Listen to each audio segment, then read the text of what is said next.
Hello everyone, and peace of Christ to all. Today our topic is about slavery. Always uh, the Muslims, they present themselves in certain way, and we understand uh, the way the presentation is made and why it's made for. Always when a Muslim he present his religion for you, consider him as a car dealer. A car dealer, he will do his best to convince you that the cars he have, all of them with no exception, are the best because you want to make a sale. That's what he do for a living. If you don't buy from him, he is, you know, in bad shape. But is it really true that the cars he have are the best? So a Muslim, when he present to us his religion, he is the same as a car dealer, and but a bad one, the one who is willing to cheat and lie to make you buy it. So today, one of you he sent me a video of Zakir Naik, and he speak about slavery, and he compared the slavery today with the slavery of Islam, and he said Islam is slavery. At least it have rules, it have regulation. Islam is slavery, protect human rights. I don't want to play the video, it's just really dumb. And then he compare the way the American they trade their prisoners in like Guantanamo Bay or whatever, etc. Compared to Muslims. He said, okay, Muslims they take you as a slave, but they consider you as a human. Go on what the American they are doing to you when they take you as a slave. So today we are going to examine how truthful what the Muslims say and why we should not ever believe a Muslim. Every Muslim is a liar until he proved the opposite. You see, when I study my law degree, we have a rule in the law. It says every person is an innocent until you prove the opposite, which means he's a criminal. So you have to provide a proof first before you can make him a criminal. In Islam, I do not need really a proof, because every word of Muslim is a clear proof of their lies. So let us see together. First of all, I wish I can play the videos, but the Muslims they are flagging my videos if I use their videos. This is why, by the way, I have a new video. It's underneath of the information. You can click and download. And if you go to patreon.com, there's many videos. They are not in YouTube. The reason I'm not posting them in YouTube because they will play in the game of copyright. So you can download them from there and you can post them wherever you want, in your Facebook, in your Twitter, whatever you like. All right. So let us examine together the slavery of Islam. First of all, the Muslims they say in Islam slavery only happened during wartime. Are you sure, Abdul? Are you sure? So who is Mary the Copt? Mary the Copt and her cousin Ibn Jurayj and many of people who Muhammad he received them as gifts. You see, the Muslims they think that every person who speak English is dumb, stupid, and we can lie to him. This is the story of Mary the Copt, and this is a Muslim website. And by the way, the Muslim even they lie to you. They say that Mary the Copt she was one of the Prophet of Allah. He married her. It's a scam. It's a lie. Was Mary the Copt Al-Coptiya one of the mother of the believers? The Coptiya, which means the Coptic. Coptic are people, the real people of Egypt, not the Muslims who invade Egypt. So was Mary the Coptic the mother of the believer, which means she was married to Muhammad? The second you marry Muhammad, you became a mother of the believers. Imagine how many mothers they have, because Muhammad he sleep with everybody. Every goat in the way, she is the mother of the believer. If you go in the internet, you will find a billion videos saying that Mary the Copt she was married to Muhammad. This is what they say. But is that true? And who is Mary the Copt? Was she a captive of war? Why the Muslims they keep saying to us that only in war we can take captives and we can take slaves? Read with me, please. There's no doubt that Maria the Qibtiyya was a companion of the messenger. Who is the one is answering? This is the Sheikh.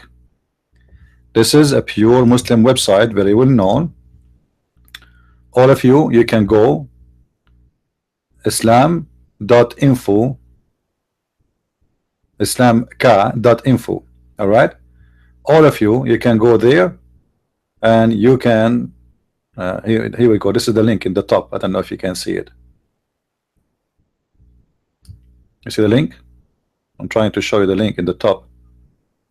So this is a pure Muslim website, have nothing to do with me. I'm not the one speaking. It's your scholar, and this is the fatwa and the question number. Question number 4, or fatwa number 47572. So was Maria Al-Qibtiyya the mother of the believers? One of the mother of the believers, which means did she became a mother of the believer, the wife of Muhammad? Look what it says. There's no doubt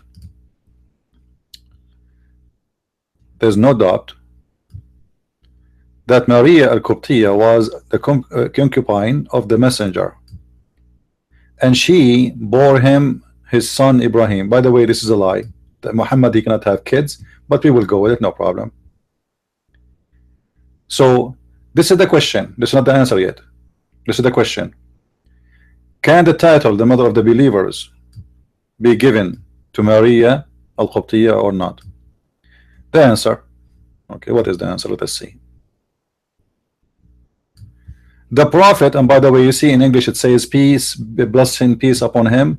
This is a lie too, because the word after the name of Muhammad, always Muslim they use, is sallallahu alayhi wasallam. If that means a blessing, then how come the word sallallahu alayhi wasallam does not appear after any other prophet name?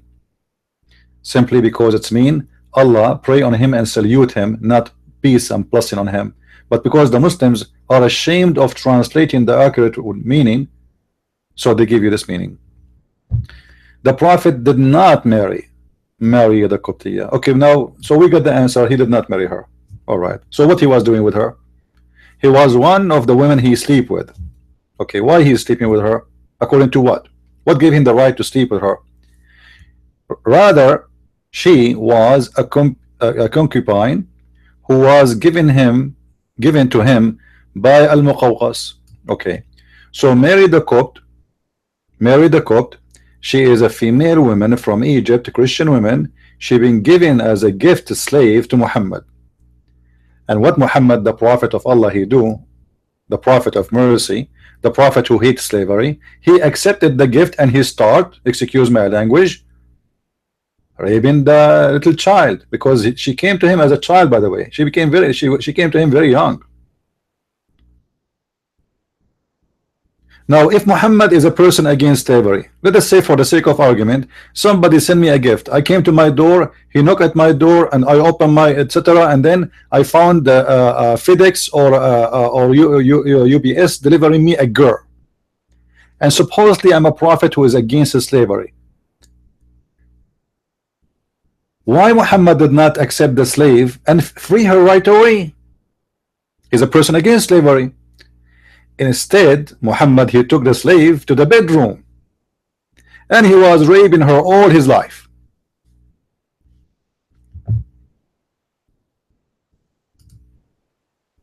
So you can find tons of videos saying that the only source of slavery in Islam is war. This is a lie. Muslims buy slaves, sell slaves, receive slaves as a gift, exchange slaves, and this was a very normal practice for Muslims long after Muhammad, not in the time of Muhammad only. So what they say about that, it was a pure lie. Even her sister, she came with her. You know, the gift was a big gift. Wasn't only Mary, but because she was the beautiful, Muhammad he chose to favor her, to sleep with her. But otherwise there is other slaves. Some stories they say up to 100 slaves as a gift. All of them Muhammad he accept them.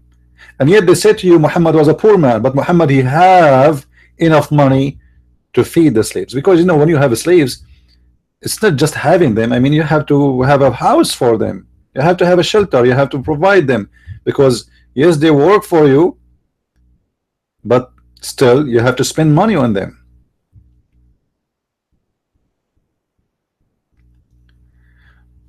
So the Muslims, when they speak about marrying Mary, actually I saw an article made in Al Arabiya TV website. It says Mary the Cook, the mother of the believers, see her house, and they know even their house where she lived, they know the city, they know the town. I mean, it's unbelievable when all those fiction stories. And even they are saying she is the wife of the prophet. So why the scholars say she was not, and then a scumbag he says to us, stupid like Zakir Naik, he says to us that she was the wife of the prophet, or Dr. Bilal Bartura. Don't ever trust a Muslim speak about anything. As I said, every Muslim is a liar until he proves the opposite. It's a must, especially when he speak about his religion. You know, when I was a kid in the Middle East studying, I noticed that number one thing I learned during being there is to be a liar, because the whole society is a society of liars. The teacher is a liar, the principal is a liar, the grocery store guy is a, you know, you go to buy tomato, they give you five, you know, half of them damaged, they put them in the bottom of the case, and the top they put for you, few of them they are all right. You go home, you find that half of your grocery is garbage. Everybody is a cheater, everybody is a liar, the judge is a liar, the police is a liar, the president is a liar, the prince is a liar, the king is a liar, the whole country is a liar, because this is how the country works. This is Islam. But yet nobody speak about dignity as much as they do. Nobody is proud as much as they are. They speak about the whores in Europe. Go to the Middle East, guys, and see the whores in the Middle East. You will not believe it. Go see drugs, go and see prostitution, go and see how much they are in love with alcohol, but yet nobody speak about it. Now let us continue with the topic, exposing the lies of the Abdul. So Mary the Copt was a gift, she was not, and all the ones who came with her, they came as a gift to Muhammad when he was a prophet, not before Islam. And Muhammad accepted gifts of a human being, which means in Islam you can give a person a gift, and that gift is a human being to be your slave. So stop lying Muslims saying, oh, this has happened only during wartime.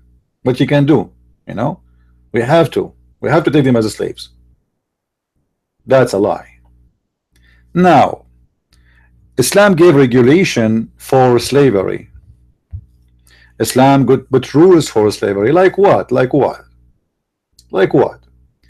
If a man he touched the vagina of a slave, he must buy her. Like what the heck? Because what they used to do, they used to place a woman in the stage, in the display, and then the buyers, they start touching her. You can touch anywhere, but if you touch her vagina, then you have to buy her, according to some scholars. Some scholars, they say no, he have the right to touch her to examine how nice her vagina is.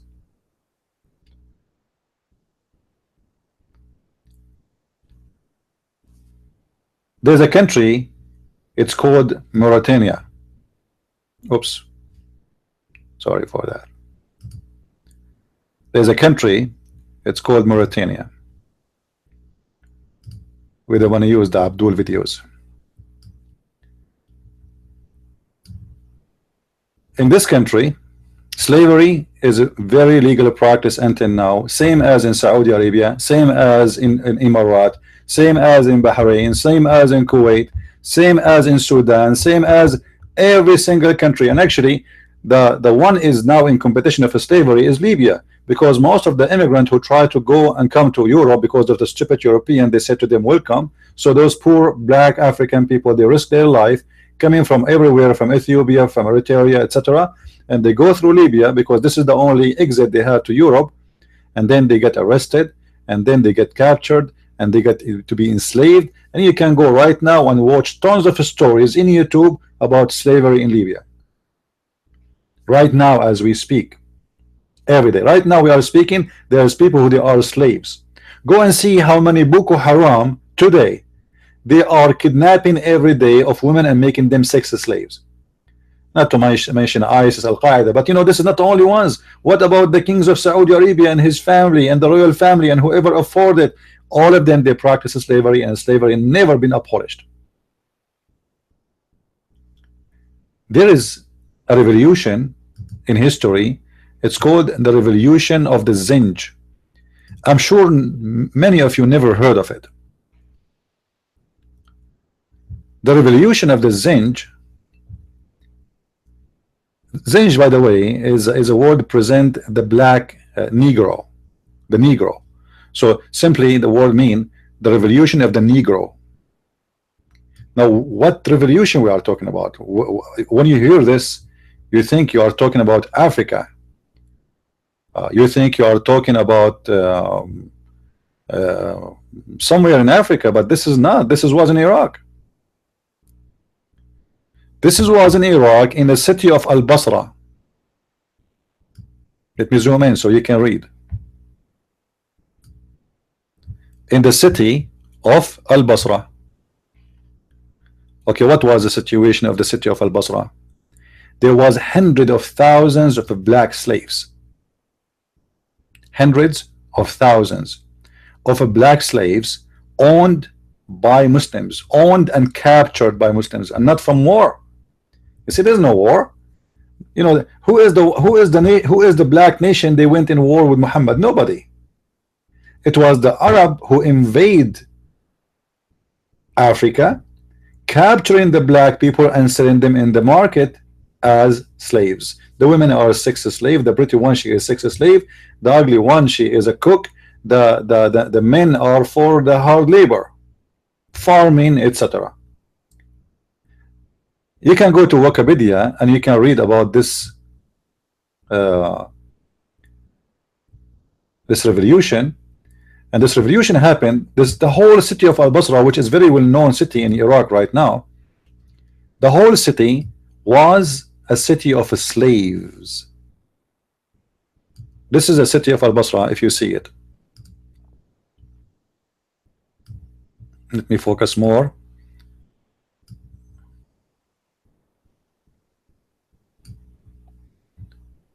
Do you see it? This is the city of Al-Basra. The city was one of the biggest community of slaves maybe in the world at that time. Hundreds of thousands of black and black slaves only were gathered in the city,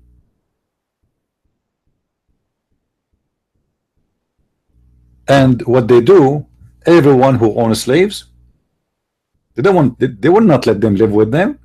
You know, for those Arab white people, those black slaves are disgusting. So what they do, they put them in a very bad, harsh place. Like it's like they build their own shelter from nothing. I mean, like they have no life. They provide them nothing, and they force them to go to do farming every morning. The Arab, the white Arab, they do nothing. They just watch and live and enjoy their life. And the black slave is the one who feed them. He is the one who do the farming. He is the one who make the food for them. He is the one who dance for them. Dancers, I can show you how Muhammad, he have Ethiopian dancers in his house.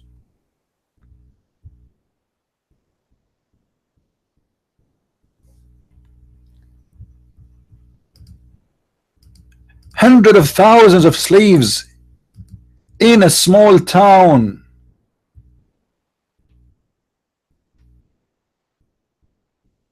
Cause a revolution, because those slaves, they said to themselves, why we are accepting this?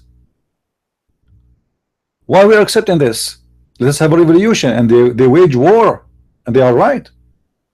The Arab, the white Arab, they were sucking their blood, treat them like garbage, raping their women, beating anyone to hell, even to death, if you don't obey. And then they give us a speech about Islam free slavery. So where those slaves are from? There's a king or the caliph, his name is Harun al-Rashid. Harun al-Rashid, according to the Muslims, in one of his palaces alone, he have 10,000 women slaves. They did not count the men. 10,000 women slaves. You believe it?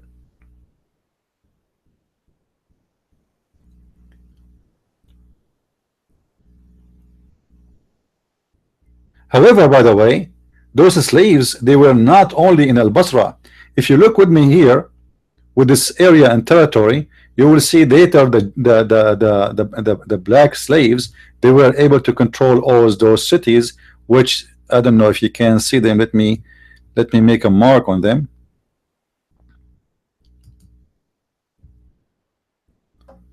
Those cities, you know. And this is telling you how huge was the number of those people. To the point they were able to overcome their owners.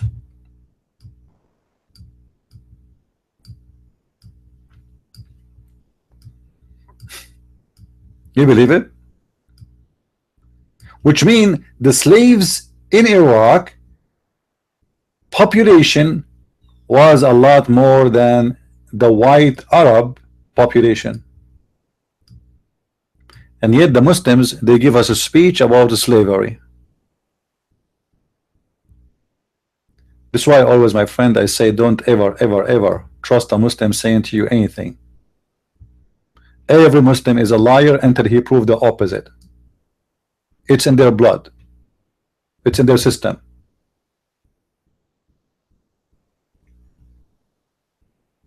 Now, we are not saying the only Muslim who practices slavery in the world. Almost every nation in the world practices slavery. Even black people, they practice slavery. But it's a shame to deny your history and to lie about it and to deny your religion and say it doesn't happen, it's not there, we don't believe in it. As an example, in a certain time, the African, they enslaved the Israeli. And they are African. They came to Israel, they enslaved the whole nation of Israel. And all of us, we know the story, how the nation of Israel was enslaved by the Egyptians for hundreds of years. So slavery was a very, you know, normal practice for a human being, because a human being is a greedy. He likes to abuse others. He is, he worship himself. He don't care if you are used or not or abused. He will use you. It doesn't matter if he can, he will. So this is a practice happened by the black, by the white, by Chinese, by Asian. Everybody have slaves. But the shame is that Muslims are the only one who try to make their history empty from it, and their religion specifically have nothing to do with it. If we go to the Quran, and maybe it's time to go there and see what the Quran is speaking of slavery.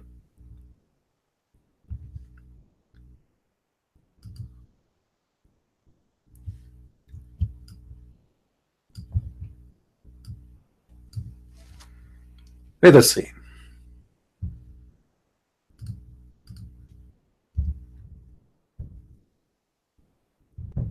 Guys, I hope my voice is good. Is it clear to you? Do we have any back noise or anything? Because I have Jibril in my back. A Muslim have a license to sleep with everybody, including orphan, which I find it very stupid from a person who speaks of God. He say, don't, if you are afraid not to be fine and just with the orphan, then go and F whoever you want of women. What the heck? By the way, the Muslims, they say to you that the word inkahu mean go and get married, and that is not true, and we can prove it easy to be a lie again. The word inkahu here, this is the word inkahu. goes to all what is follow in this verse. And what does that mean? فانكحوا من النساء, so do nukah from women 2, 3 and 4. And you're afraid, if you are afraid not to be just, so then 1. All right, or whatever you own in your right hand possess. So if the word nukah mean marriage, how then the Quran used the same word nukah to the right hand slaves who they are not marrying them? Muhammad was doing that to Maria the Copt, and we showed you from the fatwa that he did not marry her. It's a lie. So this is not about marriage. The word inkahu is about having sex with women. So you can have sex legally, officially, with 2 and 3 and 4. And by the way, Muslims today, they practice that a Muslim, he can have up to 4 wives, but the fact, I believe strongly that this is false. The earlier Muslims, they used to have sex with 9 women, because the verse in the front of us says it clearly. Let me show you a translation, maybe better. You guys don't speak Arabic, so I will switch to one of the liars who translated the Quran. You know them, you know.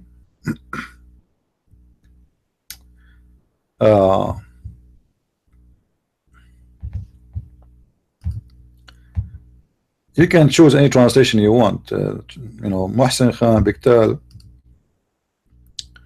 it doesn't matter, all of them they lie. Look what it says. If you fear that you will not deal fairly by the orphan, I mean, what the orphan have to do with the topic here? Are you going to marry orphans? Yes. Muslims, they sleep with orphans, and even they take them as wives too. But you know, we don't say orphan for those who they are adult. We say the word orphan for someone is a child. So the Muslims in this verse, or Allah, is encouraging the Muslims to have sex with orphan. Orphan, he need care, he need love, he need, or she need, etc. A Muslim, he cannot afford to give you love and care for free. You have to open your legs for the honor, for the one who is a sponsor you. So the Quran is encouraging the Muslim to have sex with orphans, which means children. And here you will see the word inkahu appear in the translation as marry. Marry. But this is not about marriage. Why? Because it says you can have sex with your captives, your right hand possess. وَمَا مَلَكَتْ أَيْمَانَكُمْ. So this is not about marriage, you liars, because you have a right to have sex with those captives without marrying them. So why you are saying the translation here marry? Does the Quran order you to marry the captive? No. So what the Quran is saying, inkahu. So what inkahu mean? Have sex. This is why Muhammad, he says Allah curse those who do nukah to their hands. How you can do nukah to your hand? Have you ever seen somebody marrying his hand? Muhammad was speaking about the physical action, which is sex, which is simply in this case masturbation. This is why I say don't ever trust a Muslim when he translate, when he explain, when he present Islam to you. A follower of a liar, they cannot be better. Correct? And the same goes all over the Quran. And one of the rules of the Quran, actually, which is I find it very stupid of Muhammad, is the following.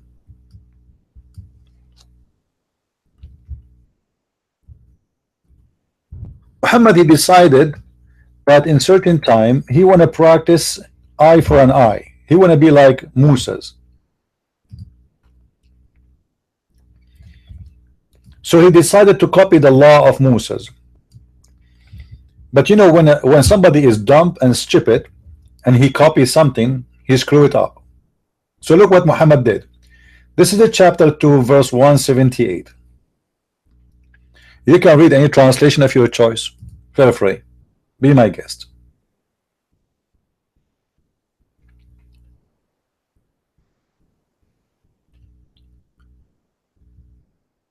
Read with me, please. You who believe the law of equality is prescribed to you in the case of murder. Oh boy. Let us make the text bigger so you guys can read it better. I think it's fine. Make it bigger, doesn't hurt. Especially for Muslims, because for Muslims size does matter. Even Allah, when he changed his shape, looked like he came in small shape, so the Muslims rejected him. So, oh, who you believe, all right? Oh, you believe, okay. The law of equality, are you sure? Are you sure? Okay. Is prescribed to you in the case of murder. So what is the law? Allah is talking. Please, everybody listen carefully. The free for the free. Like what? The slave for the slave. What? The women for the women. I mean, this is justice. Are you sure? Who is the dump here? So what Muhammad is saying, or his God, sorry, Allah. Anyway, Muhammad is the same as Allah. In the case of murder, if a white man he was killed, a white man, he should be killed for killing the white man. So this is equality. White can be killed if he killed a white man. Okay, what if a white man he killed a slave? No. Slave for the slave. So if a white man he kill a slave, we kill his slave. Eye for an eye. You burn my car, I burn your car. Huh? You broke my watermelon, I will break your watermelon. And a slave is a property. So you kill my slave, I will cause equal damage to you, and I will kill one of your slaves. Slaves for slaves. You kill my women, I kill your women. But this is not the right thing to do. And just to show you that Muhammad, after he fabricated this stupid law, he understood very well that people, they were upset from this law. It's very stupid and very dumb. And this verse later was abrogated. Like what the heck? What? Abrogated. X. You can go and ask any Muslim, is this law is a practice? They will say to you, no. Why? Was Allah wrong? Obviously, yeah. People, they were like, what the heck? That's stupid. This is not justice. So look like Muhammad, when he was establishing his cult, he was practicing, let us say, let us try this. It doesn't work, we change it. So let us switch to this. It doesn't work, let us change it. Same as everything. This is why you see the Quran is full of abrogation. This guy, he changed his mind every few weeks. Sometime even in the same day. As what happened in the case of the chapter of Al-Anfal, verse number 65-66. Where Muhammad, he gave a false prophet to his followers that if one of you can fight 10. The Muslims, they went to war, they lost. Their ass being kicked. So Muhammad, to cover his ass, immediately he changed the words of Allah. He said, it's been said to you that one can fight 10 or 10 can fight 100. Huh? However, Allah, he found a weakness on you. Allah found what? He found a weakness on you.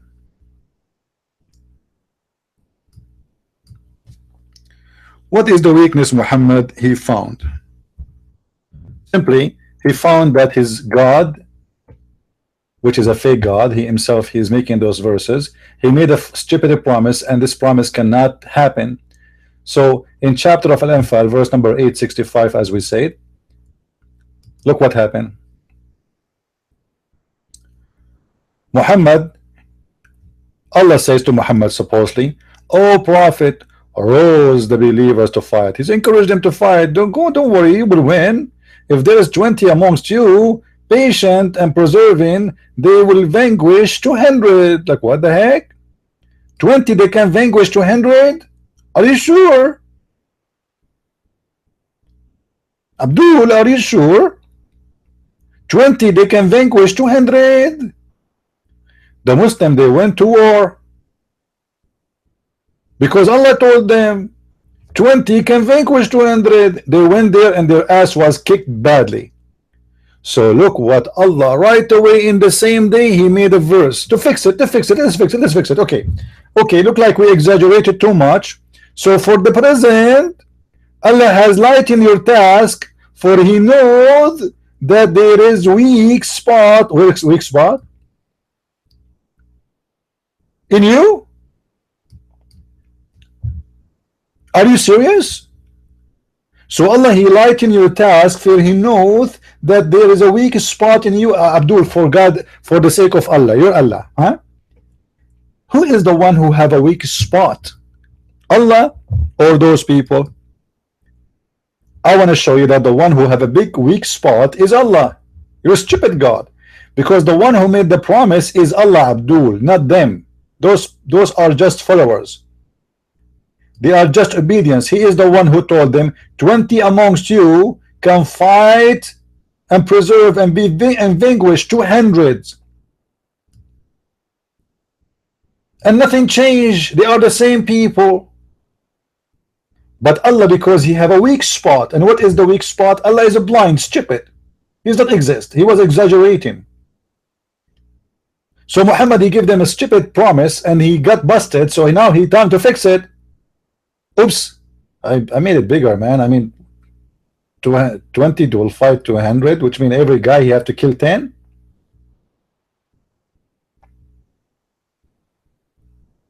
Look like everybody was in that army is Sylvester Stallone, and his gun never empty as an American movie. One person can fight 10. I mean, who in the world can believe this? And I can accept that this has happened if God wanted to win. But look, obviously, your God cannot make it. Here we go, Allah. He is your God. He promised them that go, rouse them to fight. Go and fight. Don't worry. 20 of you will fight 200 and you will kill them all and you will vanquish them. Do you see the word vanquish? Huh? 100 will vanquish 1,000. But there is no vanquish happened, and Allah, he ran to vanquish Stan, which is close to Pakistan. So Muhammad always he gave false promises, always he got busted. This is why he kept changing, sometime in the same day, sometime after a few weeks. Do we have any Muslim here that agree with us? Please feel free. Feel free to defend your prophet, if he was a prophet. Now,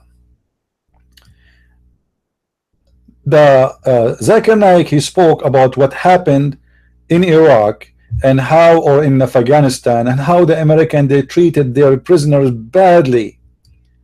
Guys, we should practice the law of Islam on the prisoners. And I encourage the American, but I don't know, I mean, the one in government are stupid, to practice Islamic law in every Muslim they capture, because according to Islamic law, a prisoner, he should be slaughtered. A prisoner should be slaughtered. And this is what Muhammad did with his enemies. And this is what even the Quran says. ما كان لنبي أن يكون له أسرى حتى يثخن في الأرض. Chapter 8, verse number 67. I see the same chapter we are reading from. It's not fitting for a prophet that he should have prisoners of war. So what he will do with them? Kill them. It's not fitted. Muhammad in the beginning, he was accepting ransom because he needed money. Now he have a lot of money. So what he do? He will not risk it. Kill them all. So he, in order to stop the Muslims from asking for ransom, because this became a business, so he had to make this verse saying it's not fitting for the prophet that he should have a prisoner of war, which means we slaughter them all. What is the prisoner of war situation in Islam? You see, we saw in Abu Ghraib. You see Abu Ghraib, what happened? They have a dog barking at the Abdul.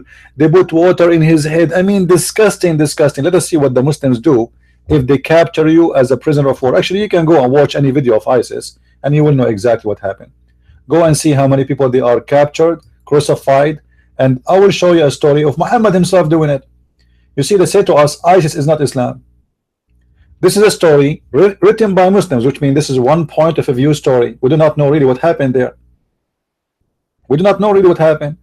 This is what the Muslim report to us, so we did not hear the other side of the story, which means those victims, because I am sure that the story is not what the Muslims they say to us. However, the story here, according to the Muslims, that there's a group of people who converted to Islam.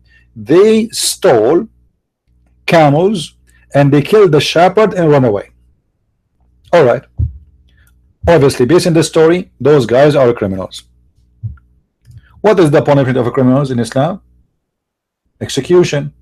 Me, my problem, by the way, I have no problem to kill a killer. Honest to God. Execution, I have no problem with it, as long as it's by law. A person who killed, he should be killed. I don't believe that he should be taken to jail. No. You kill others, you took their life, your life should be taken. By the sword, you live, by the sword, you will die. Now, but look what Muhammad did. Muhammad did not kill the killer, he killed all of them, and not only he killed them. Let us read together what he did, just to show you that this man, he have a mental issue. He is not even a human being.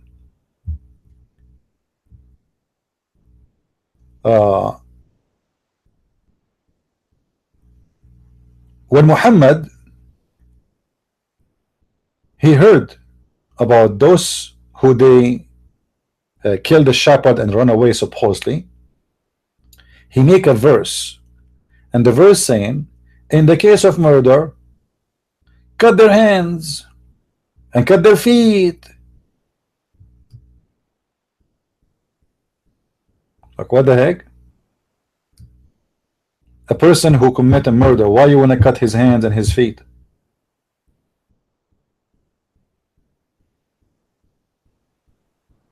Why you want to do that?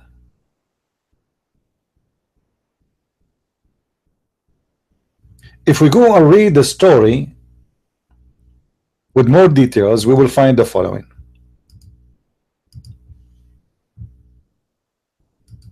There's a book, it's called the Book of Asbab al-Nuzul, which means the reason for the verse to come.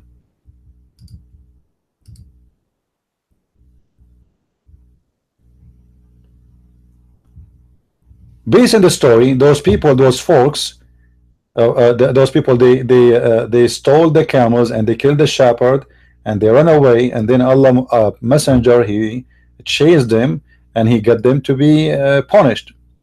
So how and what was the punishment? Read with me, please. And when they capture them, when they capture and brought to him, he who Muhammad, he cut off their hands. I mean, the American, they did not cut your hands, you idiot. Even the founder of ISIS was one day in the jail of the American, and he have 2 hands and 2 legs, and nobody cut his hands. So based on Islam, you can cut the hand of any of your prisoners and his feet, all of them. Not only that. So he cut off their hands and feet, and he gouged their eyes. Like, what the heck? It's so beautiful. It's so beautiful, man. This is justice. Those people, they did not, like, why you are doing that to them? Muhammad, obviously, he enjoyed torture. He have mental issues. Imagine if the American did what Islam did. When the American occupied Iraq, if at that time George Bush was Muhammad, he will enslave all the Iraqi Muslim women and bring them to America, and every American citizen like me will have a lot of slave women for sex. That's what Muhammad did. The American, they went to Iraq, they spent billions of dollars to build the schools. And me myself, I was in the army, and I know exactly how much money the stupid American they spend in Iraq. Same they are doing in Afghanistan. They are hoping that in Afghanistan we can change the people. You cannot change this. As long they are Muslim, they will not be changed. The problem is the religion, my friend, is not the people.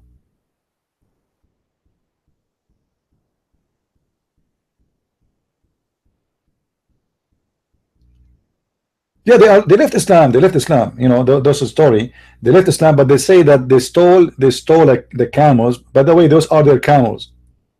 Because when they converted to Islam, they shared their camels with Muhammad. But look like what happened.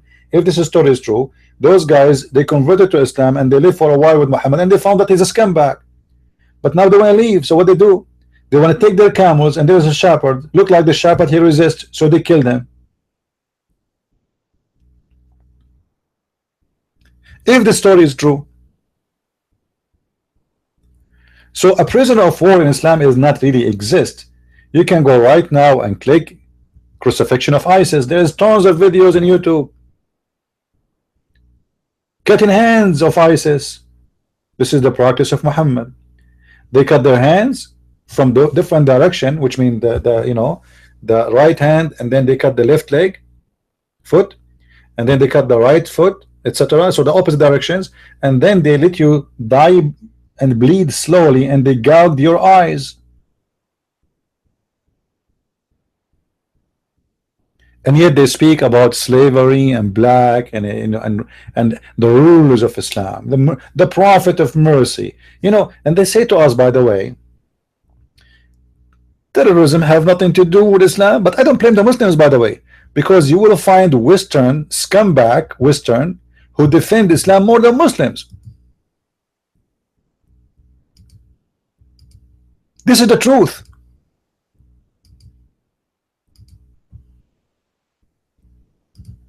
The enemies who they are fooling us is not really necessarily the followers of Islam. It can be your president, like the stupid Prime Minister of Canada, the Prince of England, the Crown Prince of England, and his wife, the whore, she was sleeping with Muslims.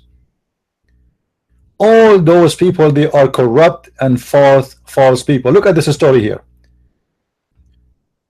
Aisha, she is speaking.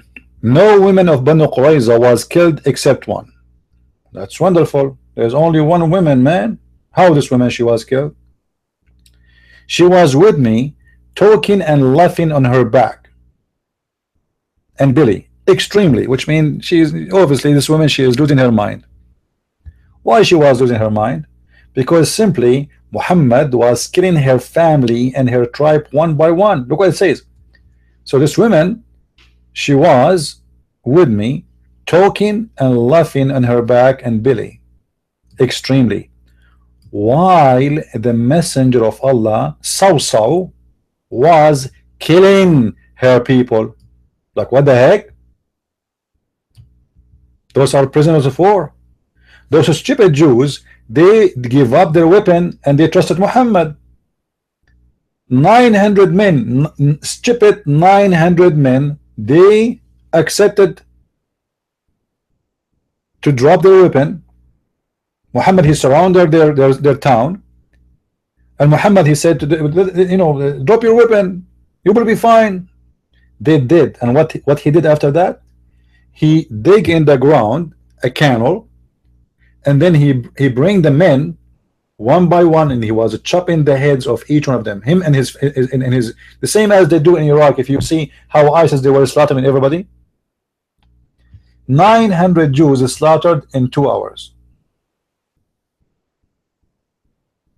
And now the women, she is laughing. Obviously she is going crazy from pain, not from happiness.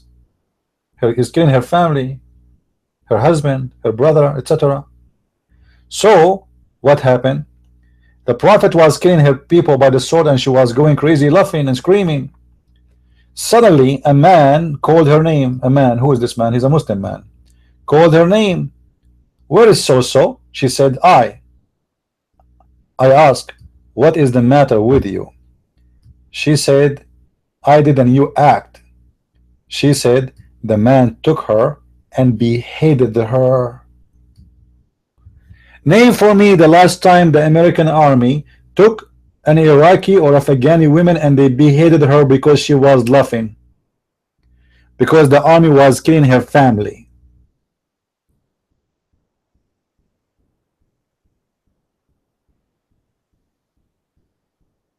And look, this woman, she knew she was going to be killed for laughing loudly. Which means obviously she knew what kind of criminals they are. And yet those scumbag, they say to us, they keep talking about Abu Ghuraib and Guantanamo Bay prison. Go and see in Guantanamo Bay they have nice beds. Even they give them Quran. You believe it? I mean, how stupid the American? They give those criminals Quran.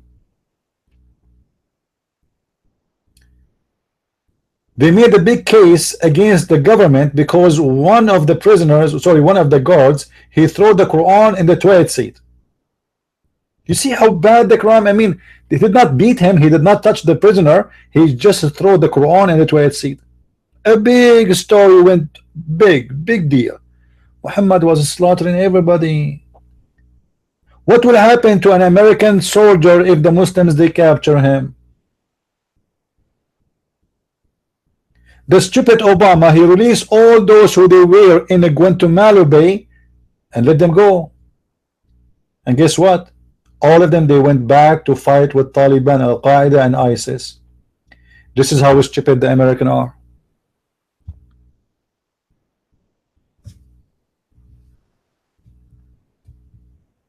You know, I take no side when I say the truth. When I say stupid, it's stupid. You know that those people, you let them go, they will kill you.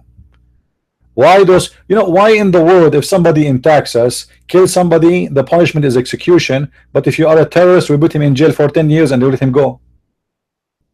I mean, how stupid that is.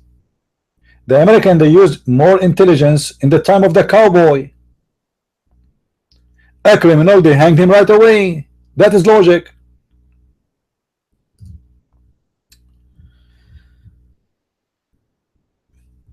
Here there's a stories about, anyway, I don't want to read more and give you a headache about this. But Muhammad, he have a lot of slaves, sex slaves, servant slaves. And look what the Muslim, when they translate to you, they said Aisha, as an example here, she called one of her servant maid. What do you mean maid? What maid? It says Jariya, slave, Ethiopian slaves. And by the way, the Muslim, they say to us, the Prophet was poor. Do you know that the Prophet, when he died, he gave, before he died, he took a mortgage from a Jew and he gave him his weapon in return. What Jew? At the time when Muhammad he died, there was no Jews left. He killed them all. You are kidding who? You see, they are poor, they are desperate. Muhammad is poor, but he have many slaves, they have many servants, they have many people for sex, for cooking, for laundry. They didn't do anything, but yet Muhammad was poor.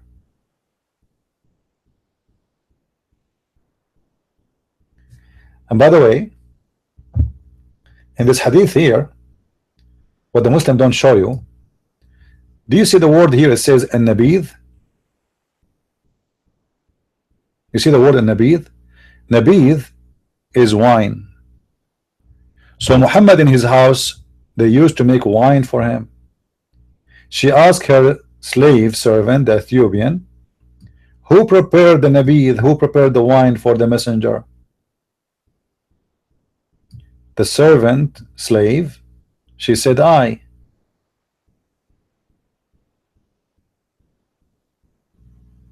And I used to use the same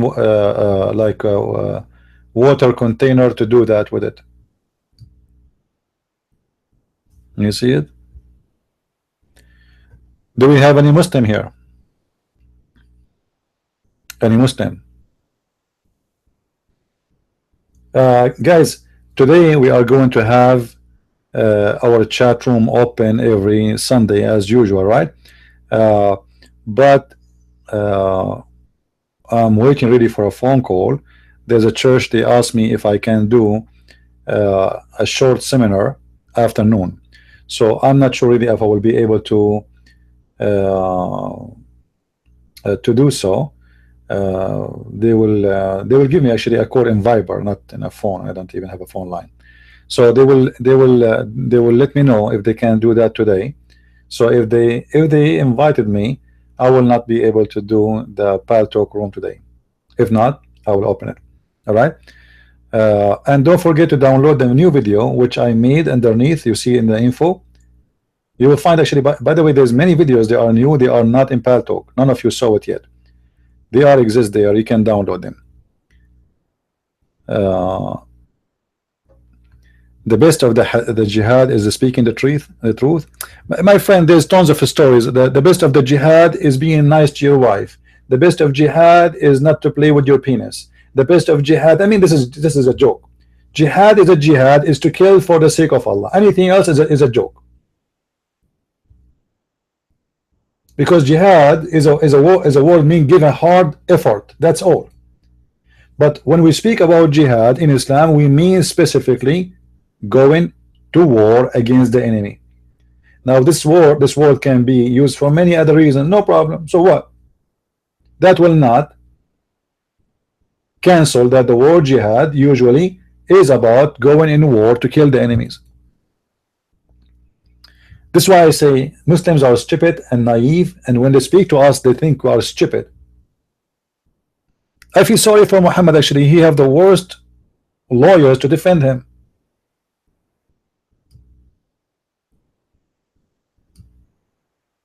So what? You know, there's many words like, you know, okay. Did Muhammad do jihad? Yes. Did Muhammad order the Muslim to do jihad? Yes. Okay, so what jihad mean? I'm going to type the word jihad right now in the front of you, huh? In the search engine.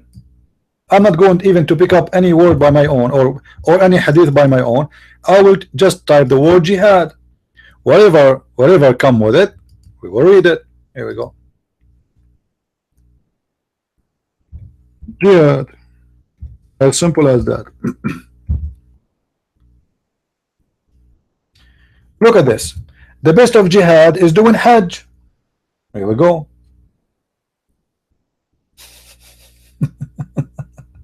Doing Hajj is jihad.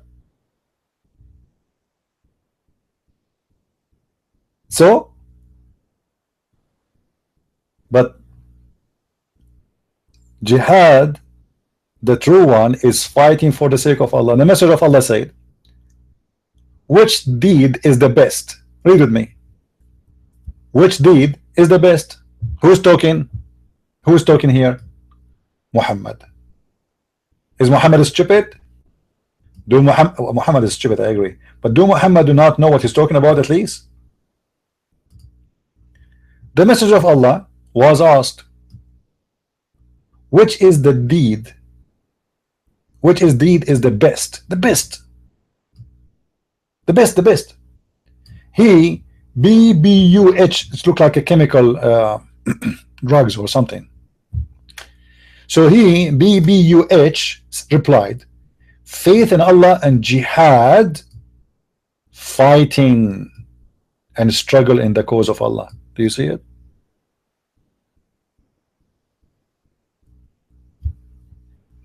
Do Muhammad do not know what he's talking about? Well, I'm sure the Muslim, they will say Muhammad is stupid, he do not know what he's talking about. Was Muhammad doing jihad? Did he practice jihad?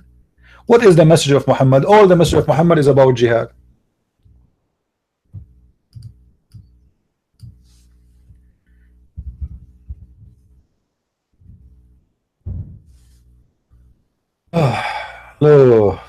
Unbelievable. What is the best among men? He replied, a believer who strive in the way of Allah with his wealth and life. How you can strive with your wealth and life. Simply you give your life to Allah, you die. Muhammad, he said, I've been ordered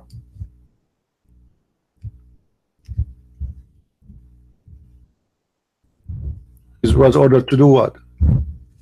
To do jihad. I've been ordered and commanded by Allah to do jihad. أن أقاتل الناس جميعا. Was Muhammad a bad Muslim then? Obviously he was, because jihad does not mean to fight, to kill. Jihad is mean to struggle with yourself. So look like Muhammad was a bad Muslim, disgusting Muslim. He is not a true Muslim, he's fake. Because if Muhammad was a true Muslim, he should not do jihad in the way of killing, he should do jihad in the way of fasting. But as you see, Muhammad saying clearly, my message is so clear, I've been ordered to kill you all of you, unless you accept me as a prophet, you accept my God, you accept my religion, you practice my Sharia Allah, otherwise I will slaughter you one by one. The only way to protect yourself from Muhammad is what? Is to accept him as a prophet, and then your blood and your property is under the protection of the gang leader Muhammad. Allah also said, who's talking now? The biggest comeback. I have been ordered, okay, to do what? To fight. Now what fight here? Fight. What exactly Muhammad was using when he do fight? I will give you three options, Muslims. Muhammad, he used to fight with his gum. He have a gum in his mouth, he throw it at you. Muhammad, he used to fight with miswak, which is little tiny stick. Muslim, they say they are the one they wash their tooth with it. Number three, Muhammad, he used a sword. Yeah, obviously here the word qatil coming from the word qatala. What qatala mean? Qatala mean to kill, or actually the past tense, which mean he killed. So I've been ordered to fight, to kill all the people until they say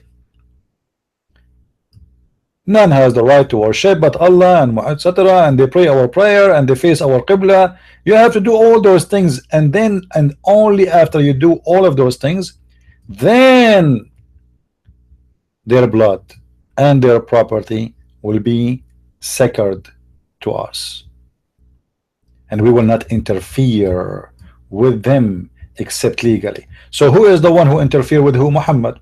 Those people, they have no problem with anyone. Muhammad, he says, I'm not going to stop to kill you until you do this.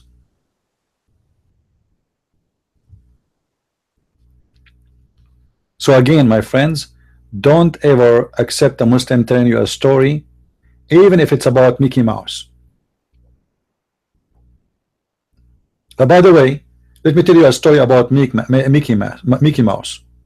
Yeah, because Mickey Mouse is in the Quran and the Hadith. Muhammad, he know everything. I mean, man, this is amazing. Prophet Muhammad, peace upon him, unbelievable. He know everything. He is like a waka before the Wikipedia, and you know, he is the walking wika.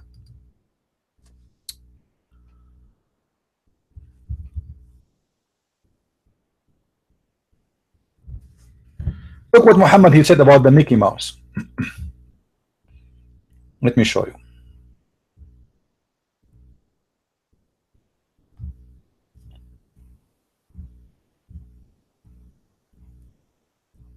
Here we go. I mean, this is amazing.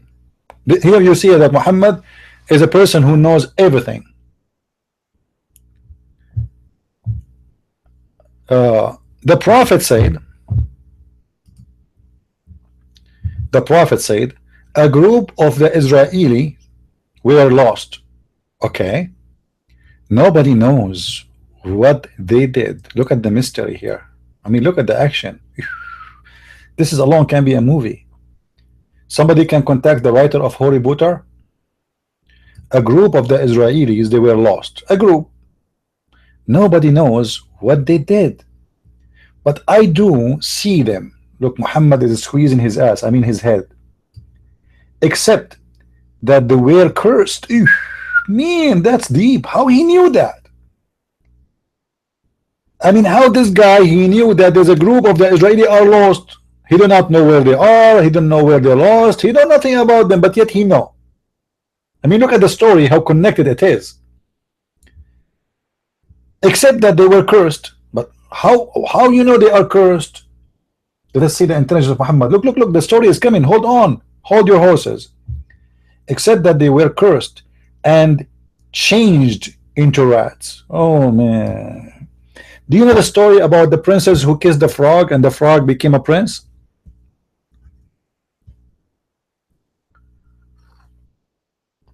You know the story? There's a woman, she saw a frog, she kissed the frog, and the frog turned to be a prince. Not a Christian prince, all right? A different prince in the story. So if you kiss a rat, we might get a Jew.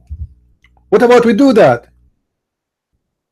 Because obviously those Jews are rats and the rats are Jews.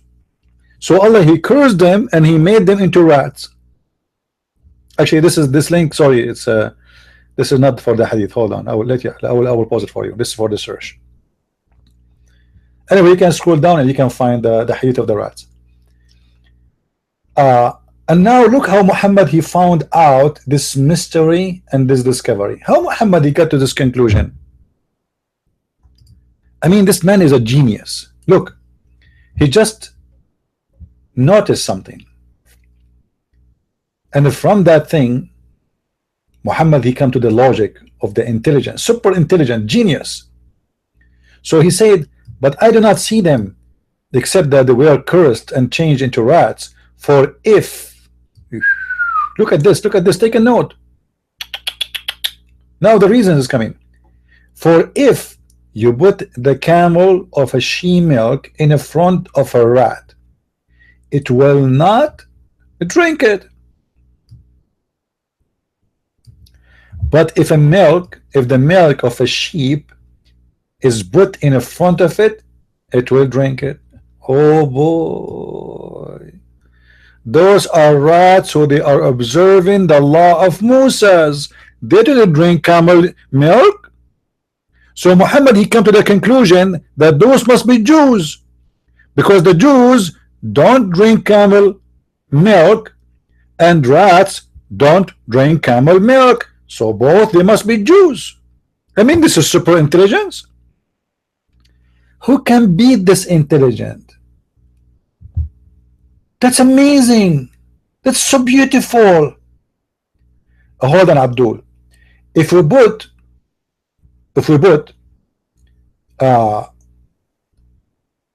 whiskey in the front of a Muslim and in the front of a donkey, and water, whiskey and water, the donkey will not drink whiskey, will drink water. Does that mean the donkeys are Muslims? I mean, are you serious? This is super intelligent, man. I never thought about this. That's amazing. That's so beautiful. Muhammad was the best genius ever. Muslims, hold on. Chickens, they eat shit, in case you do not know. So what do you think the chicken is? Because Muslims and chicken, they share many things. As an example, you drink the liquid shit, excuse my language, which is the urine. Because shit is two kind. There's liquid, we call it pee, and there is the solid one, we call it shit. I mean, no shit. So are you saying you Muslims are chickens? I mean, you Muslims are so crazy to believe in such a garbage man like Muhammad. You have a mental issue. Seriously, you have a mental issue. No wonder he was able to make you drink camel urine. And by the way, do you know how the story of the rats and the mice with Adam? Sorry, not Adam, Noah. Let me tell you this one, short one, short one. I will try to find it actually. Noah, when he put all the animals in the ship, and Allah, by the way, he asked him to put from every kind 2 bears, which means 4, not 2. However, when Noah, he put almost all the animals except the lion, he found that there was a mice in the ship, and Noah was really afraid because the mice would eat his food. So Allah, he made the lion have a flu, and this way Noah was able to carry the lion without any problem because he was so sick. So the lion, he have a flu. Noah, he carried the lion, he put him in the ship, and when the lion in the ship, he sneezed, and a cat came out of his nose. I mean, this is amazing. You can't even see that in the circ. The lion, he sneezed, and a cat came out of his ship, his mouth or his nose. Somebody talking about the black slaves again. Guys, nobody hate black people as Muhammad. Nobody. This is why this man, he said, kill every black dog. And we mentioned this hadith many times before. They asked Muhammad why we should the black, like, I mean, what is the connection with killing a black? Black is a black. It doesn't matter if he's a human or not. A creature, he was killed for being a black. What is the reason? He was a black. So if Muhammad see dogs, animals who they are black are an enemy, that's mean he considered black color is a color of the devil. And actually he mentioned, and I can show you, that the one who will destroy the Kaaba or try to destroy the Kaaba is a black man from Ethiopia. Read with me here. Muhammad, he says 3 things will interrupt a Muslim prayer, a passing of a woman and an ass and a black dog. They ask him, Abu Dharr, what the future is there in the black dog? I mean, why he did not say a yellow dog will disturb you or a white dog? He said, I ask, oh my son of my brother, I ask the Messenger of Allah, as you ask me, which mean, what distinguish the black dog from the red dog and the yellow dog? So I asked the Prophet of Allah, he said, the black dog is a devil.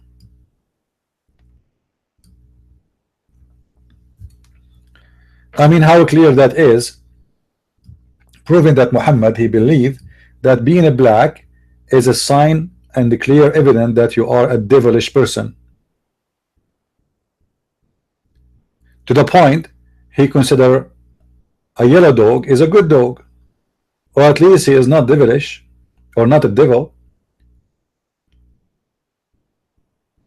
And this is why Muhammad, he ordered to kill every black, pure black animal, not only dogs. Any pure black animal have to be killed. This is why the Muslims, they hate the crow. They hate this animal, this bird, for his pure black.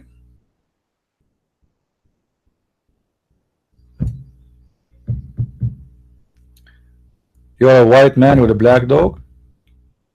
I mean, I feel sorry for you. Anyway, don't forget, guys, to download the video I made just yesterday. It's underneath in the info. If you click at the Google Drive and spread it all over in YouTube. This video there actually is about a guy. He's speaking about a person who was insulting the Prophet, and a dog, he ate him alive. I mean, guys, I want you, if you have a dog and you can make a video, you don't need to show your face. I mean, just speak your dog. Insult Muhammad in front of the dog. According to the story in that movie, that video, that the dog will eat you if you insult the Prophet. I mean, dogs will eat us for insulting the Prophet. Dogs are the last one to defend Muhammad, man. Muhammad, he ordered to kill the dogs, all of them.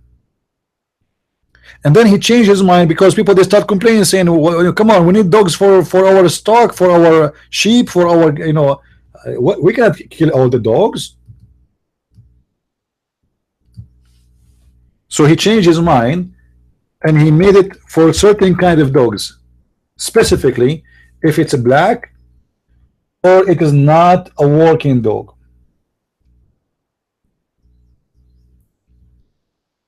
You see here, Malik related to me from Nafi' ibn Abdullah, etc. The messenger, may Allah pray on him and salute him, order the dogs to be killed.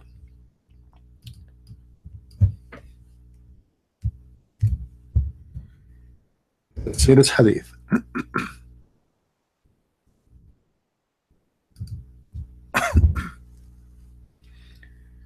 The messenger of Allah said, if you were not that dogs were part of a nation among the nation, then I would order that all of them to be killed. So kill every one of them that is black. Actually, it doesn't say all is black only. It says kill all of them, any animal who is a black, not necessarily the dogs.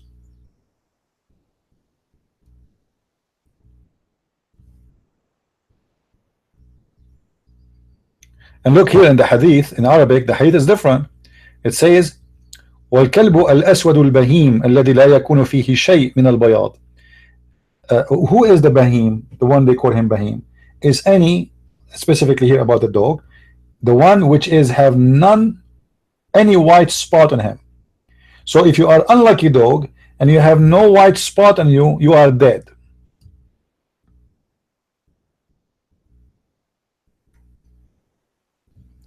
Do you see it?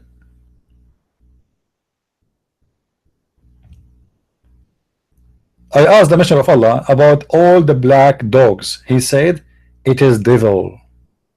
You see it? I mean, this is super intelligence.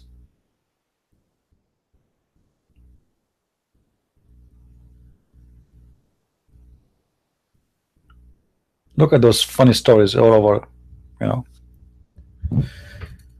Ah, Lord have mercy.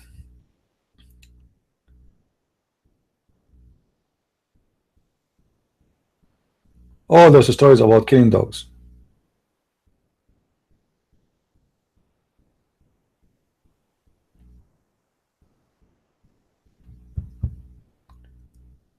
And actually, Muhammad, he said clearly that anyone who own a dog, Allah will take it from his deeds just for having a dog, you know.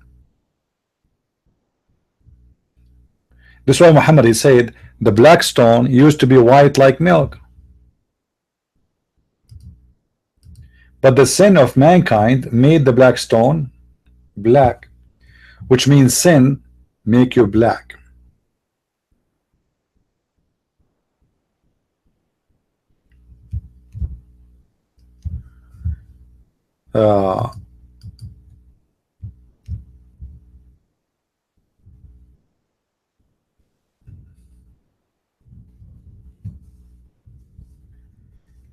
Let's see.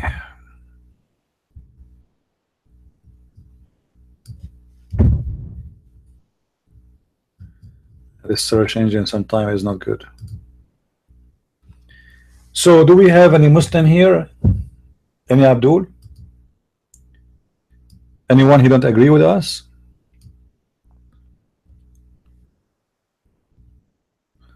Yeah, I'm almost converting actually. I'm in the stage of converting to Islam because, you know, I cannot resist really the temptation of having all those versions. Especially I'm single, man. And in this earth I can't even find a woman to marry me. Each time I ask a woman to marry me, she says what? There's no men left? So if I convert to Islam, at least Allah will provide me with all those versions and he will force them to have sex with me. You can imagine they will be lined up like long line of women. I don't even know their names. All of them, they have one name. All the women in the heaven of Allah have one name, Hur, and all of them, they look the same, have the same look, the same face, the same eyes, the same lips, the same ears, and the same, all of them the same size, and all of them they sing the same song, which is amazing. I mean, don't you wish to have a wife, all of them they sing the same song? Beautiful.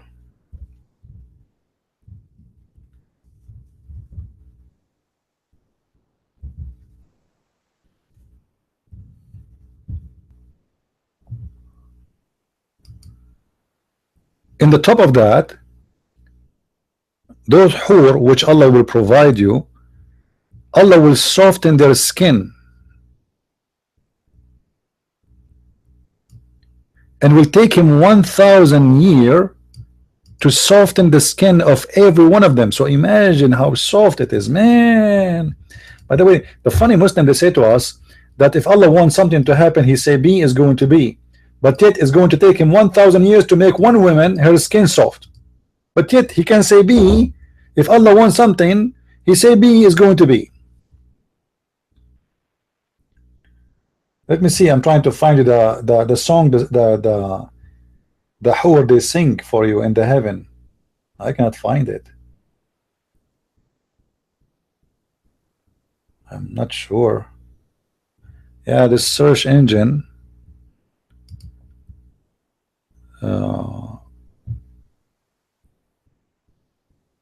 is not really too much good.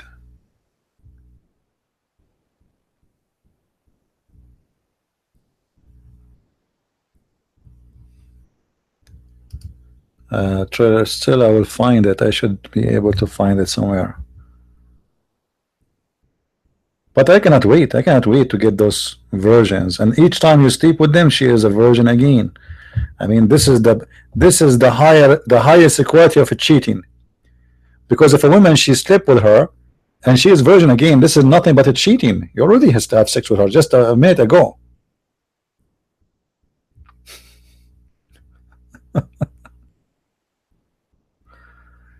Oh Lord.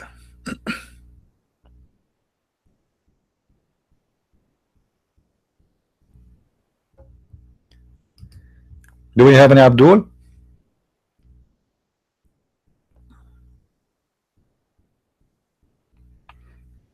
Any Abdul here?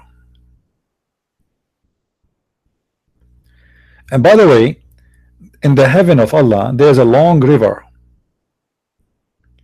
There's a long river. I don't know if I can find it, and this website is not really, is not too much helping.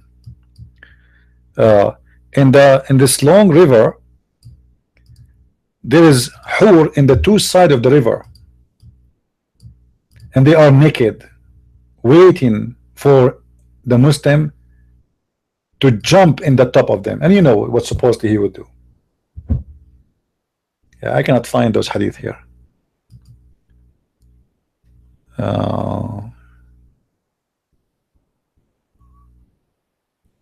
Yeah. This website English translation doesn't have all those hadith. However, we can find the hadith in Arabic. إن في الجنة نهرا طويلا بطول الجنة. In the heaven there is a long river in the length of heaven, and in the two sides of the river جوار عذارى متقابلات. In the two sides of the river there is a slaves, girls who they are virgins from the virgins of the heaven, from the slaves of the heaven. يغنين بأعذب الأصوات وأحسنها, and they are singing with the most beautiful voices. Unbelievable. I cannot I don't want to talk about it no more, because if I talk about it more, I mean, I'm going to commit sin. I mean, you can imagine what is the feeling of a man who is single listening to this. This is a lot of temptation. I cannot take it no more. That's it. So beautiful. It's so convincing, right?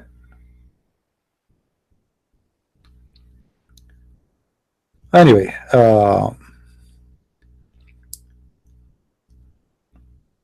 right now I'm working a book. It's going to be about sexuality in Islam. It's going to be, I hope, it's going to be happy, like finished by the end of this uh, coming month. Today is July 30, so in August, by the end of August, I will be finishing the book. And by the way, in the coming October, I will be in Europe. We just discussed yesterday with one of the brothers about me going there and doing some, maybe, I don't know, seminar or two or three, I don't know how many. So I will be next, not next month, in October, I will be in Europe. And then after that, in the winter time, I will be in Asia, for those who are in Asia. The Root of Islam is taking long with me because I need some books. I'm waiting for reference. I order some books from the Middle East, and they send them already, but look like the first books are lost as usual. You know, maybe they stole them or something. I don't know what happened. So I'm waiting for those reference. So after I finish from this, that's why I started with the new book, because that one is taking longer. I'm trying to make the book as much as I can, the best way I can. You know, when you speak about something, you have to provide reference. You can't say I remember it says in the book of etc. You have to give the page number, etc., value number. So the book, The Roots of Islam, is still in the process, but it's taking long. Do we have any Muslim in listening to us? He would like to debate us? Anyone?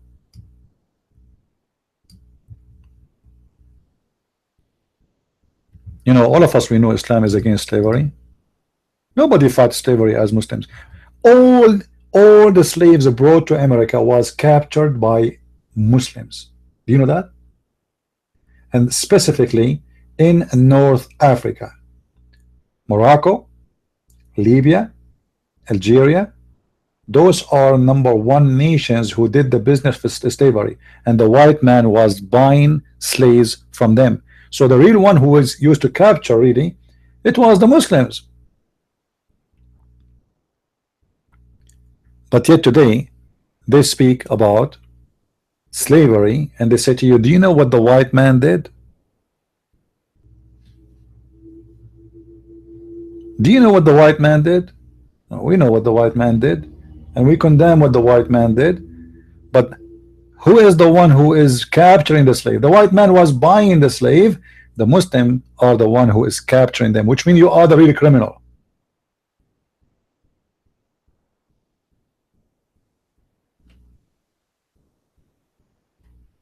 This is why we showed you the story of the revolution of the Zinj.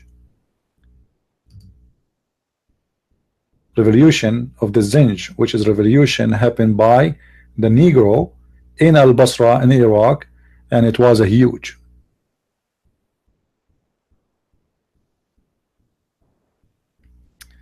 Talk about Tahrif. Yeah, we can talk about Tahrif, but maybe in different time, because now I'm almost done. As I said, there's a suddenly a group.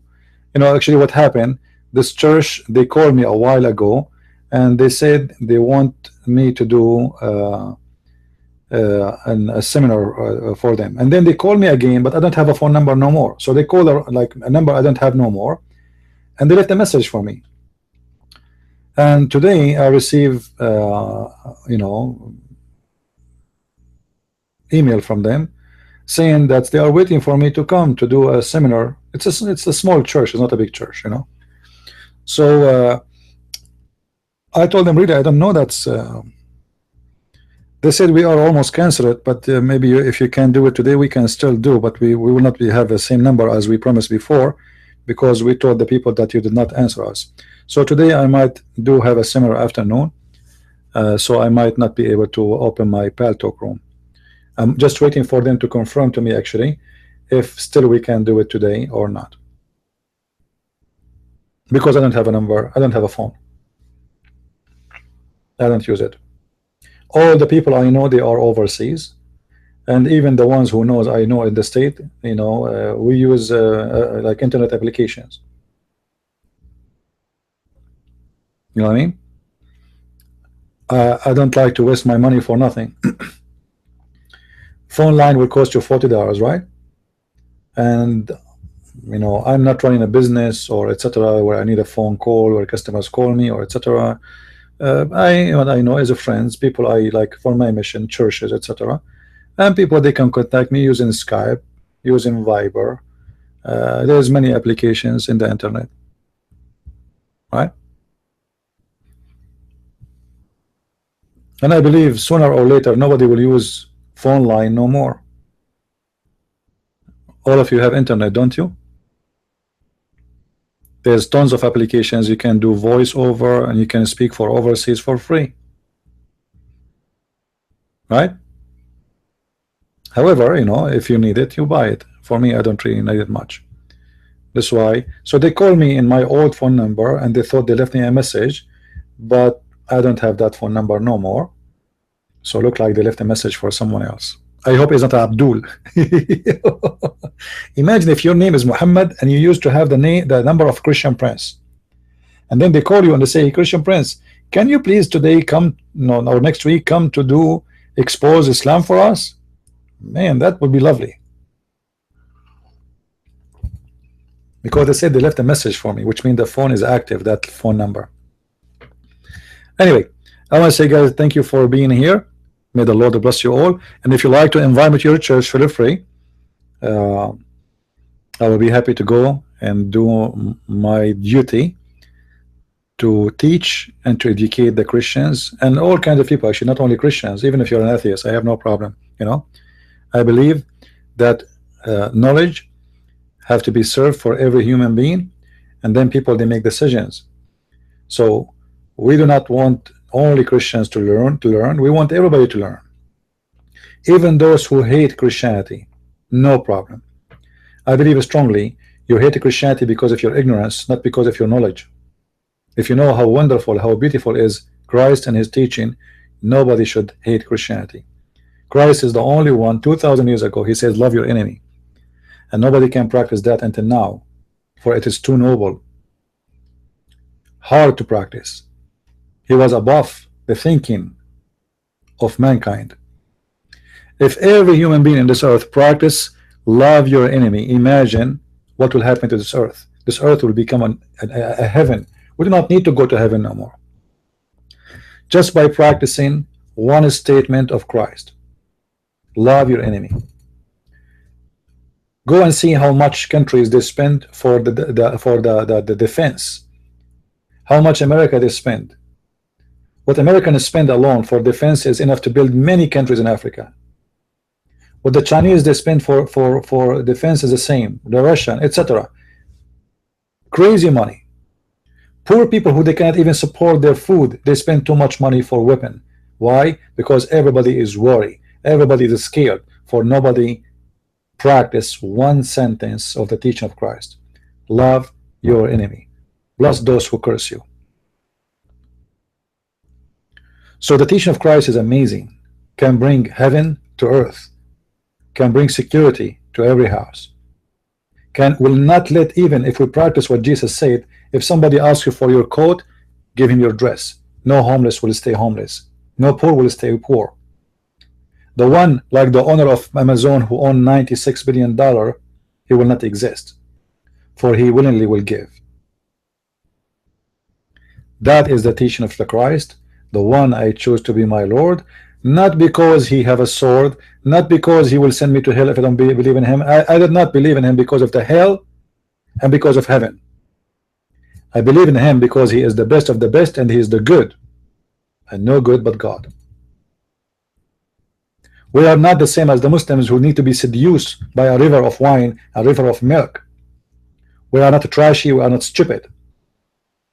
We don't follow our belly. I don't worship a penis. The one who worship a penis is the one who want to go to heaven to have sex, more sex, for he is a penis person. You see, those people, they go around the world for tourists, right? Me myself, I've been in many countries in Asia. People, they ask me, oh, we went in Asia, what about the bars, etc.? What about the striptease clubs? Honest to God, I never been in one, and I will never go to one. Everyone goes where he belongs. Bees, they go to the flowers. Fly, they go to the garbage. You go where you belong. And I hope that those people, they are infected by certain kind of obsession, they will fix it and they will be overcome their sin. You know, always people, they speak against prostitution, right? I believe strongly that the first prostitute is the man who pay for prostitute. It's not the women. Because when you pay her, you made her job exist. You created the prostitution. People, they judge only the poor women. And many of those women, especially in those countries, poor countries, they've been forced into slavery of sex. They've been forced to kidnap when they are children. There's a human trafficking. Those are real stories. But always society, they judge the weak one. The strong one is a star. How many of you see a scene of an actor which you love very much? He is naked having sex in TV. How many of you? How many of you saw what his name, Tom Cruise, having a sexual scene? Sylvester Stallone, you name them, all the actors. But those actors, you love them, but the fact they are prostitutes, for they are getting paid to get naked and have sex in the front of the camera. If you are poor and you do the same, they will eat you alive. They will call you a hooker. They will call you a prostitute. But a famous prostitute is a star, is a hero, people want to take selfie with them, people, they want to give them a kiss, people want to give them a hug. It's the truth. When you are poor, you are the bad person. When you are famous, rich, you can be a lovely whore.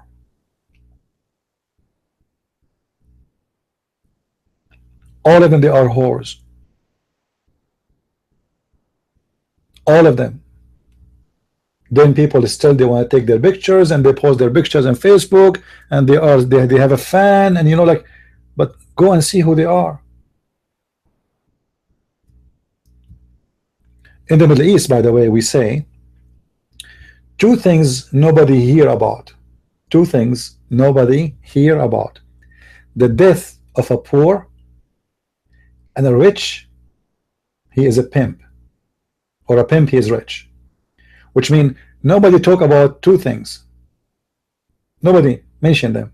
A poor person who die, just dump him in the graveyard. And a rich man, he is a pimp. As long as you are rich, you are honorable, you are wonderful, you are amazing, you will be in TV. You go and see the news, go and see the disgusting news. This actor, he is don't agree with the Trump. I mean, look who's talking. Look who's talking. An actor, she is upset from Trump saying dirty words, and look who's talking. They keep saying the F word every 2 seconds in their movies. So my friends, we have to be smart. Muslims are possessed by the devil, but they are not the only one who is possessed by the devil. Your society is full of those people: hypocrisy, madness, stupidity.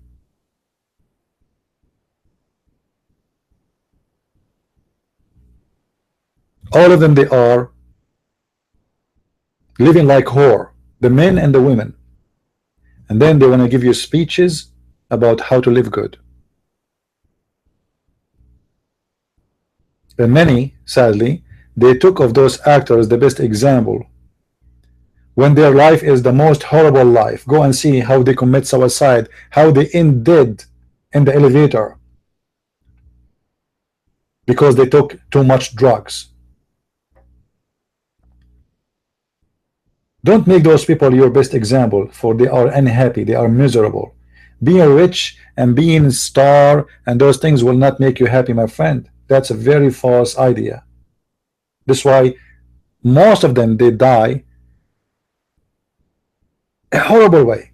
Like, you know, there's a guy who was very famous in America. His name is what his name? an old singer.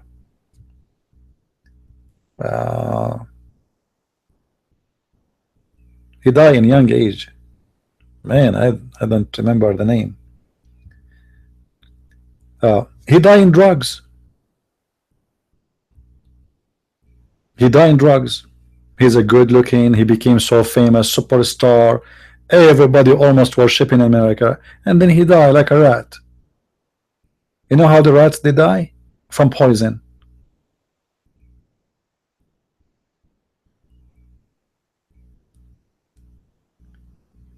Those people, their life is empty and their brain is empty and they have no knowledge.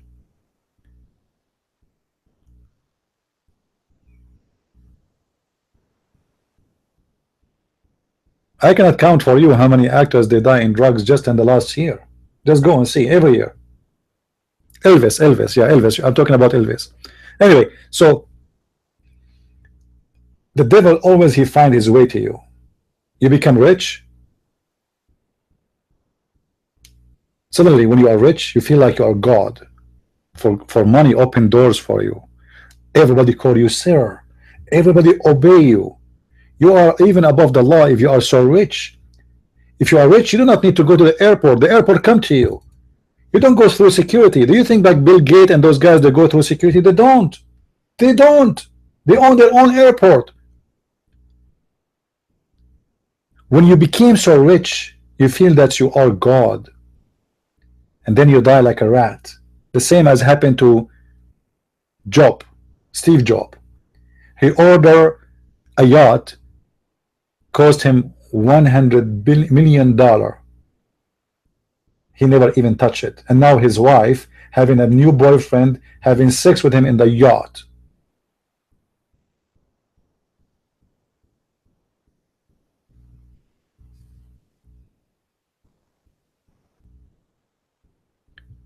So don't let the world today fool you and make you a victim of the lies around you. Money should be serving you, not you serving the money. Money should be something beautiful to use and help the poor one, not to abuse them. I wish I'm rich. I wish. Because if I am rich, I will change a lot of things. I will make people rich with me.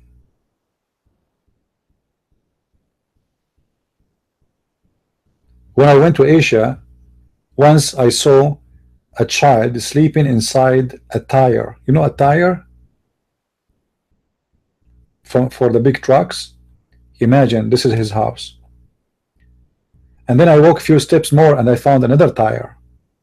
And then I found out that this is like a house for families. Those people, they live in the tires.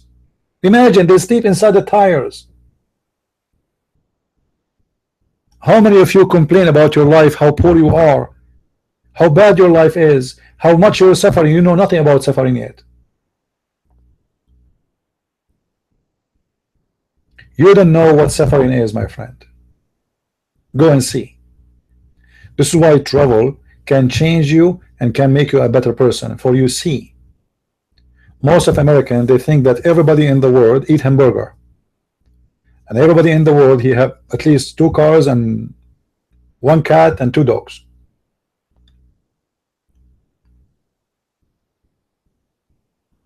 My friend, appreciate what you have, for you are lucky. There's people until now, they never even have a phone in their hand. There's people until now, they dream even to have a sandwich in their hand. I saw thousands of people walking with no shoes. Not hundreds, thousands. They have no shoes. And we are in the year 2017. This is why I am a poor person, but in the same time I appreciate everything I have. Appreciation is the secret weapon to fight depression, to fight unhappiness, to fight bad life. For you feel always good when you appreciate, even if you are poor. I saw villagers who they are very poor, but they are happy, for they appreciate. Amazingly, they have like a cup of rice, and this is what the whole family will eat, but they are happy. For a very simple reason. They appreciate what they have. They are not looking at what is between your hand. They are happy. Appreciation, my friend. Otherwise, you will never accomplish anything. You own a house today, tomorrow you want to own a villa. You own a villa, tomorrow you want to own a palace. You work like a donkey all your life because you want to have something else, and you're never satisfied. You see, in the front of us we have a picture of slavery. The fact slavery never been over.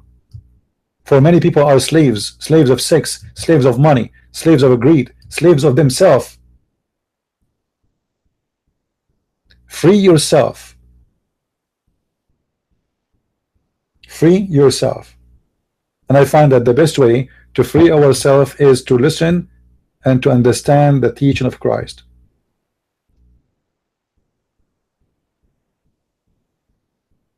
It helps you a lot. Don't depend on yourself only. You might be wise, you might be smart, but you might be deceived too, because always there's somebody smarter than you. And the easiest way to free yourself is to appreciate. You know what is my favorite meal? If I tell you, you will laugh. My favorite meal is tomato. give me one tomato, and some bread. I'm so happy. Honest to God, that's it. Even once my mom, she said to me, if you ever meet a girl, her name is Tomato, I'm sure you will marry her. For sure she was joking.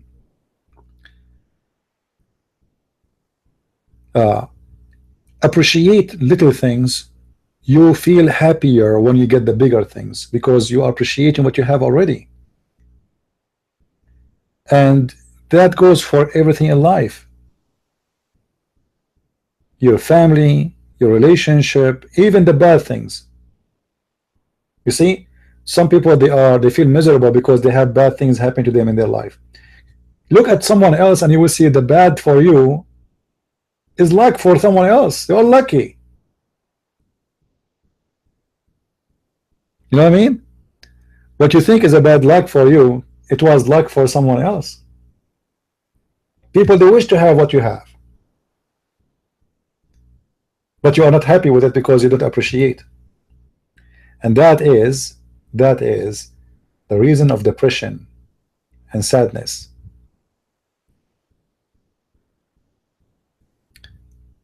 You know,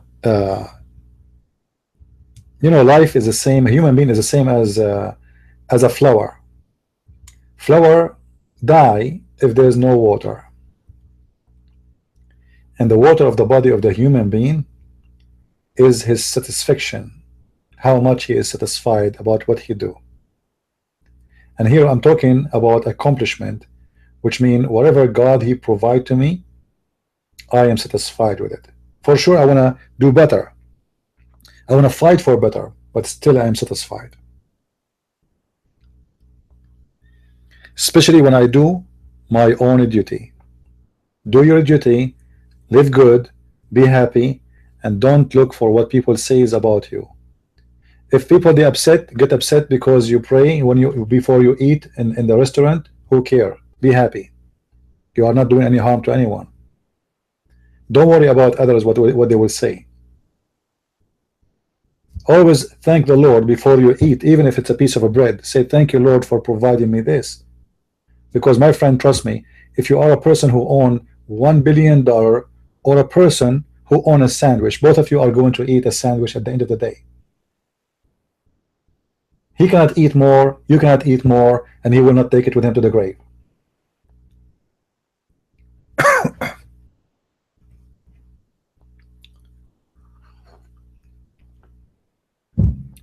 Well, I'm talking about tomato. I don't mean I eat tomato always. Anyway, but I mean when you are satisfied, when you feel you are satisfied, this is coming from appreciation. A person who don't appreciate anything, he will never be happy. He will be selfish. He will be angry. He will die soon, because all those things, by the way, bring you to stress. You will look older.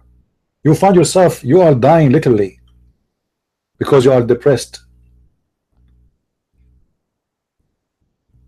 Be happy, enjoy your life, and always appreciate. And with this, I want to say thank you guys for being with me, and I appreciate all of you. I don't know if you appreciate me, but you do or not, I'm happy with it. So I want to say thank you for being here. And again, later, if I did not go to the church which I am supposed to teach in, they are not far away from me actually. I will open the chat room. If not, then we open it next week. With this, I want to say thank you, and don't forget to download the video underneath in the info of this video. Click at Patreon. There's many videos you never saw before. They are not in YouTube because I'm using some videos of Abdul video. So, or you can download the new video. Click at the download link, which is drivegoogle.com, and you can download a new video. With this, I want to say thank you. May the Lord bless you all. Christ is Lord. Islam is false. I mean to that. And see you soon. Bye-bye.